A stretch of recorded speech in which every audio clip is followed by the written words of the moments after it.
أشرقت نفسي بنور من فؤادي. السلام علیکم ورحمۃ اللہ وبرکاتہ. ریڈیو HRDF میں خوش آمدید. ہمارے تعلیمی خواب دور ہوں گے. 29 جولائی 2020 کو مرکزی کابینہ نے ایک نئی تعلیمی پالیسی کو منظوری دی جس سے تعلیم کے میدان میں بنیادی تبدیلیاں آئیں گی. بغیر کسی سے صلاح مشورے کے اس کو منظوری دے دی گئی. جب ہم نئی پالیسی کا جائزہ لیتے ہیں جس میں بہت سی اصلاحات لائی جاتی ہیں اور ملک کے تعلیمی شعبے کو ترقی کی طرف لے جاتے ہیں تو ہمیں بہت سے خطرات اس کے اندر چھپے ہوئے نظر آتے ہیں. ملک میں بہت سے ماہرین تعلیم کے بارے میں پہلے ہی ہمیں ایسے خطرات سے خبردار کر چکے ہیں. یہ قانون پرائمری سے ہائر ایجوکیشن کے ڈھانچے میں نمایاں تبدیلی کی تجویز پیش کرتا ہے. سب سے سنگین مسئلہ یہ ہے کہ اعلیٰ تعلیم میں غیر ملکی سرمایہ کاری اور خود مختاری فراہم کرنے والی ایک نئی پالیسی جو ملک میں سماجی عدم مساوات کو جنم دے گی.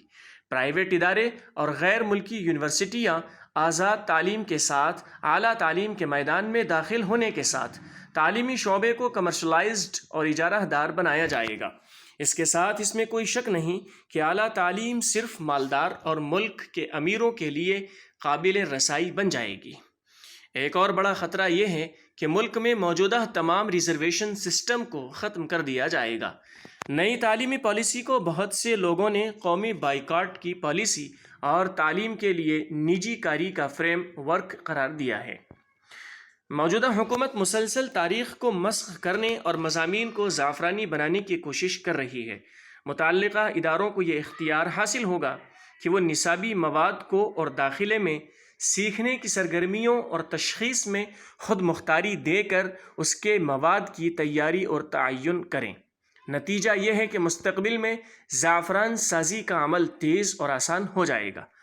قانون جس میں پرائمری تعلیم کے وقت سے پیشہ ورانہ اور تکنیکی تعلیم فراہم کرنے کے لیے متعدد تجاویز شامل ہیں اس کی عملیت کا کوئی ذکر نہیں کرتا. موجودہ کووڈ تناظر میں ملک کے دیہی غریبوں کی ایک بڑی فیصد کے پاس آن لائن تعلیم تک رسائی کے لیے تکنیکی سہولیات نہیں ہیں.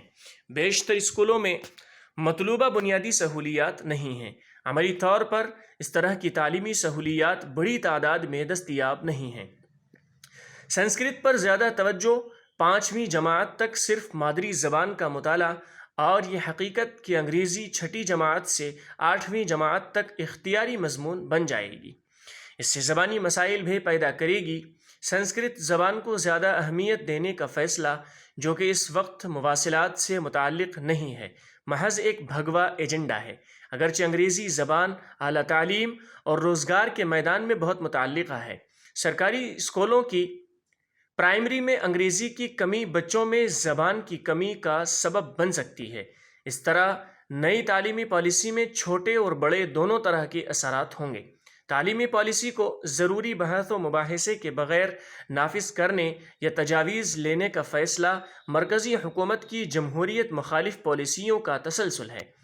فاشسٹ حکومت بار بار یہ ثابت کر رہی ہے کہ موجودہ حکومت سے ملک کی عوام کی ترقی کی کوئی توقع نہیں کی جا سکتی جو اعلیٰ کارپوریٹ مفادات کے تحفظ اور ملک کے شہریوں کے حقوق کو نقصان پہنچانے پر تلی ہوئی ہے.